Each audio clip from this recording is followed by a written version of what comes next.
Je t'ai pas coiffée aujourd'hui pour la télé. Anne-Marie retrouve ses équipières du club de Loré. Ce soir, elles affrontent Waterloo.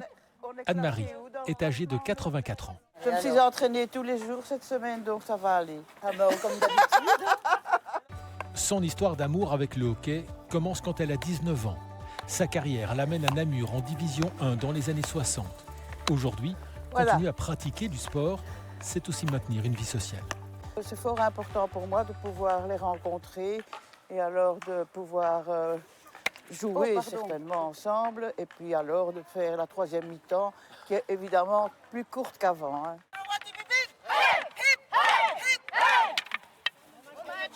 Si Anne-Marie ne peut plus physiquement jouer pendant une heure, bouger sur un terrain lui permet de garder la santé.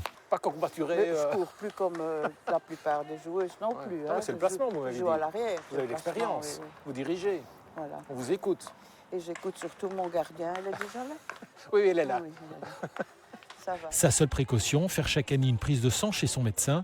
Pas question pour elle d'envisager une retraite sportive. Anne-Marie, c'est la meilleure. Chaque année, elle dit qu'elle arrête, chaque année, elle revient et elle est là jusqu'à 90 ans minimum. C'est une fille formidable, elle est vraiment chouette et elle fait vraiment partie de l'équipe et c'est notre mascotte finalement. Et quand elle est là, elle nous donne le moral et le punch. Ils se retrouvent sur le terrain une fois par semaine. Ils ont la soixantaine et font partie de l'équipe Union Legend. Objectif, faire du sport en jouant au football. Il ne faut jamais sous-estimer vous-même. Hein, ça compte pour tous les âges, pour tous les niveaux. On doit toujours y croire. Créée il y a 3 ans, la section mixte football en marchand de l'Union Saint-Gilloise accueille d'anciens joueurs, mais aussi des novices. Outre le plaisir de retrouver le jeu balle au pied, chacun s'entraîne selon son propre rythme et selon ses propres capacités physiques.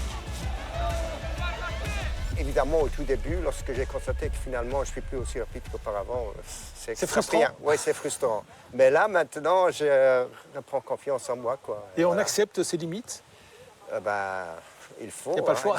Il n'y a pas le choix. Hein. On va faire le cercle pingouin. OK, très proche. Waterblocks, l'entraîneur de l'équipe, reste attentif à la santé de ses joueurs. Pas question de forcer les organismes. J'essaie d'être bienveillant à ça. Il y en a que je connais depuis longtemps, donc j'essaie un peu les petits soucis ou les petits bobos. C'est surtout pendant l'échauffement qu'on essaye de vraiment faire doucement et progressivement monter l'intensité du jeu. Les motivations des joueurs sont diverses, du bien-être mental et physique. Ça a redynamisé ma vie, ça m'a redonné un coup de boost, quoi. À l'envie de bien jouer et de retrouver le goût de la victoire. Il y en a qui jouent pour jouer.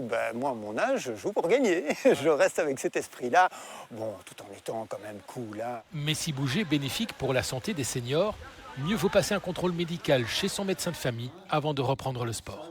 Les plus dangereux sont ceux qui ont fait du sport à très bon niveau, voire des anciens professionnels, et qui se croient toujours être capables de faire ça, malgré les années, et qui, eux, n'écouteront pas les gens, n'écouteront pas leurs médecins, et ils vont croire qu'ils sont toujours invincibles et se croiront les champions d'avant. Et ça, c'est les plus dangereux.